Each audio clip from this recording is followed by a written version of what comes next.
Welcome back to the channel Gadgets for Gentlemen. In this video I'm going to show you the Hamilton Khaki Field 38mm automatic. I have decided to sell this particular watch to make place in my collection to buy two new Hamilton models, and I will explain to you why. So the purpose of this video is just to show you this beautiful Hamilton watch that I purchased in 2017. This is one of the most popular models by Hamilton. I want to show you some of the key features of this watch. It could be helpful for you if you are on the fence to purchase one. And I also use it a little bit in relation to my watch collection.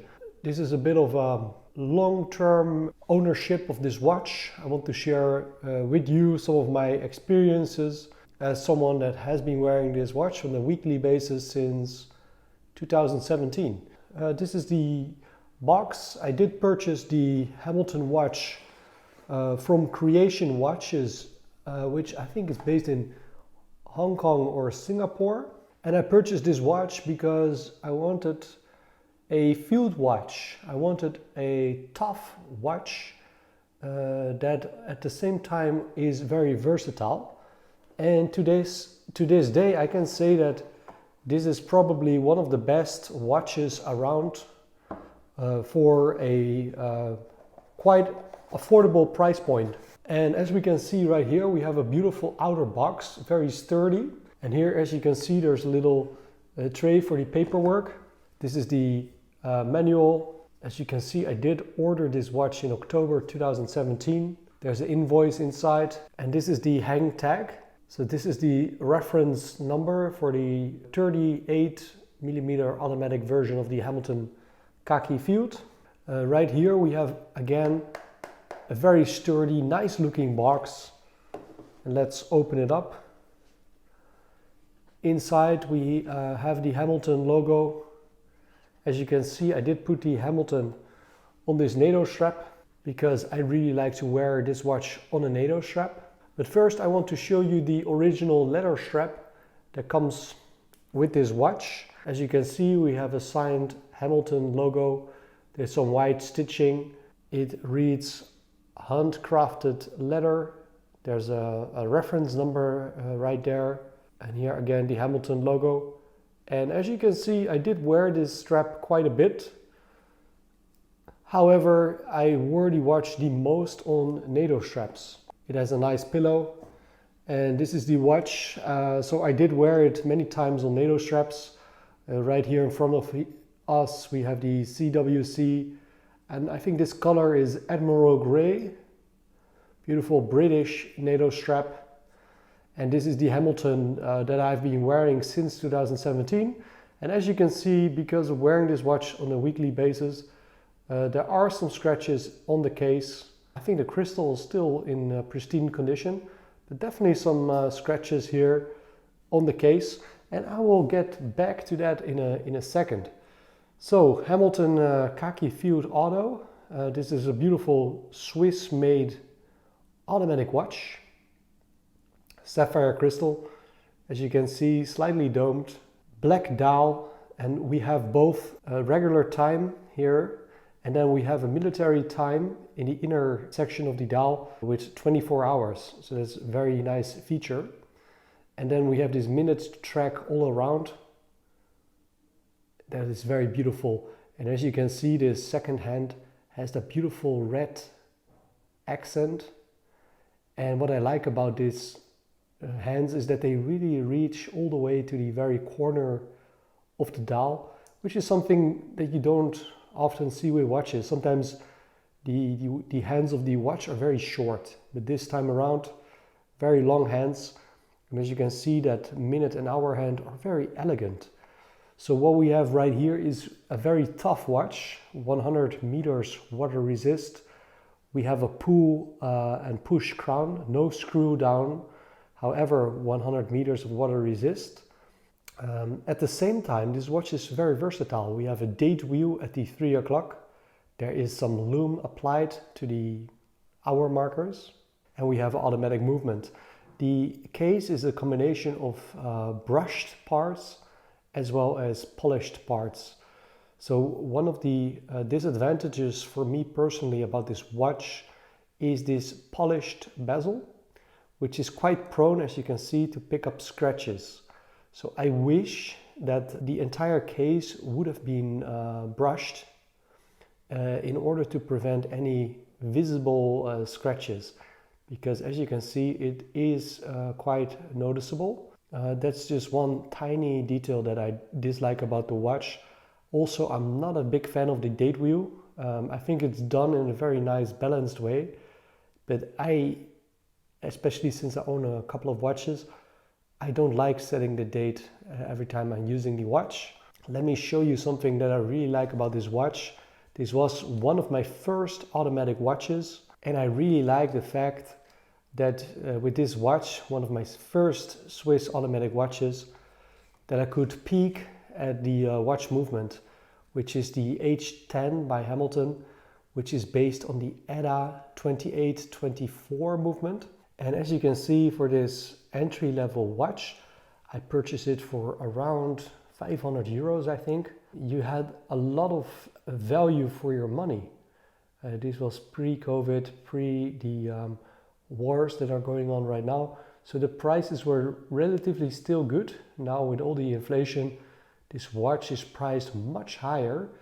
However, I think that also the movement changed a little bit. The newer version, I think, has an 80-hour power reserve. I think this only has a power reserve of about 40 hours, if I'm correct. But what I really like is that Hamilton logo here on the rotor is very beautiful. And here we can read the 10 bar, 100 meters, and it reads proudly Swiss made. Beautiful exhibition case back. I guess this is also sapphire. Screw down case, as you can see. Just a very beautiful watch. And what I also really like about this watch is that very prominent crown. It's very easy to grip and very useful, because the watch allows for hacking. It allows for hand winding. So it's definitely a very nice movement. And it was one of my first automatic watches that I have been wearing like non-stop, especially on NATO straps with that black dial. I think the look is very versatile with that red little accent on the second hand. You could play with the NATO straps, for example, with a red stripe to pair it up with that second hand. So definitely a beautiful piece. Now let me compare it with some of my other watches in terms of size and look. Right here we have the Tudor Pelagos FXD, which is a 42 millimeter watch. So you can see the big difference in terms of the case diameter. And the Pelagos FXD has a titanium case, and it looks very brushed, very discreet, nothing shiny about this watch. And here by comparison we can see how that shiny bezel looks compared to, for example, this Pelagos. So, and also very noticeable when you compare it to your dive watches, that the case thickness of the Hamilton is very, very nice for a 100 meter watch with a Swiss movement. As you can see here on the left with the Pelagos FXD, there's quite some thickness. If you look at the Hamilton, you can see it's quite thin. Now let's continue with a watch that I think comes a little bit closer in terms of dimensions. Here on the left we have the Tudor Black Bay 58, which is a 39 millimeter watch. So just ever so slightly larger than the Hamilton here on the right. And here we can see actually quite some similarities in terms of the design. The Tudor also has a combination of brushed and polished details on the case, and we can see also quite a prominent crown for easy hacking, hand winding. So in terms of thickness, we can see also it's quite similar. The Hamilton is a bit thinner, and also I think the crystal on the Tudor Black Bay is far more domed compared to the Hamilton. So that's also part of that discrepancy in terms of thickness. And then we have 200 meters here on the left, only 100 meters here on the right. And finally, let me show you how it compares to the Omega Seamaster Professional Diver 300 meters, which is also a 42 millimeter watch.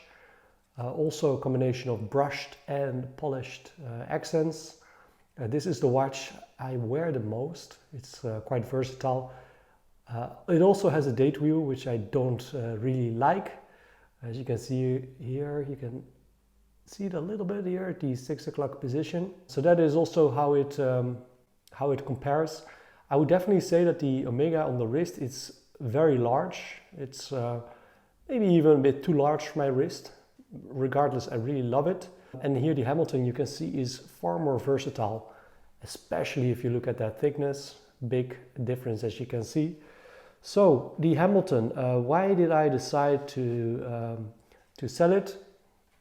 I decided to sell it because I have been seeing two Hamilton watches that I really would like to own. I'm talking here about a brand new edition by Hamilton, which is a bit of a reissue. It's the Hamilton Khaki Field 33 millimeters quartz with a black dial on a NATO strap. And because it's a quartz watch, it is very thin. And because it's only 33 millimeters, even more so than this 38 millimeter watch, I think it's going to be very versatile. You can easily fit it under any sleeve with the 38.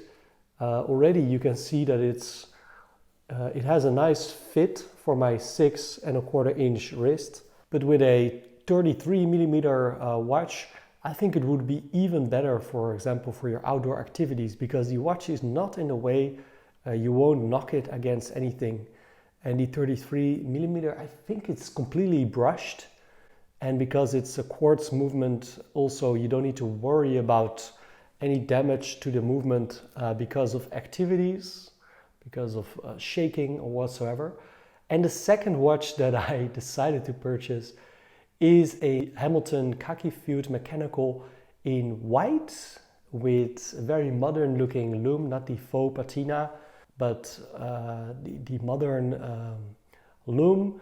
And it's also completely brushed, also comes on a NATO strap. Just like the quartz version, the case is a bit thinner. So the quartz 33 millimeter version, I think it has a thickness of about 7.5 millimeters. This automatic 38 millimeters has a thickness of about 11.5, if I'm correct. And the mechanical version, the hand winding only version without a date of the Khaki Field, I think is about 10 millimeters. So for me personally, I can't wait to have these two Hamilton watches because they are completely brushed, they're a bit thinner. I think they are a nice complement to the watch collection that I have currently. And with this Hamilton watch, I really love it, but I think it's only reasonable to sell this one to make space for two new watches. And I'm pretty sure that someone will really love wearing this watch because it's an amazing watch. But for me personally, one of the downsides of this watch is for me that polished bezel. I think it's even better to have like a completely brushed watch, which makes it more of a tool watch. I also am not a fan of that date complication. So that is, after 7 years of wearing this watch, it never let me down. It's still very precise in timekeeping. And I had received so many comments and compliments on this watch because it is very unique. It's very something like timeless, even like the Rolex Sub, for example. It has a very iconic design. It's very well known, no nonsense. But for me, the versatility in terms of it almost pairs up nicely as a dress watch and at the same time a tool watch. That versatility is a big plus, but for me now it's also a bit of a disadvantage. I want to distinguish more in my collection the difference between a tool watch and a dress watch. So definitely in the very future, I would also love to purchase an actual dress watch at some point, whether that is Grand Seiko or Frederic Constant or a Cartier Tank, something along those lines. Something that really wears like a dress watch. I want to wear something, the field watch, that is really a tool watch. And this watch has a bit of both. It's both like the Seiko Alpinist, it's like the Hamilton Murph, and also this Hamilton Khaki Field. A combination of something a bit of everyday looking watch, a bit dressy, and at the same time a proper tool watch. I want to distinguish more between an actual tool watch that needs to be completely brushed, mechanical or quartz, and having an actual dress watch and having some proper dive watches. So that was a bit of a long video. I hope it made sense. I hope it helps you deciding to go with the Hamilton watches. Thank you for watching. Have a great day and see you soon.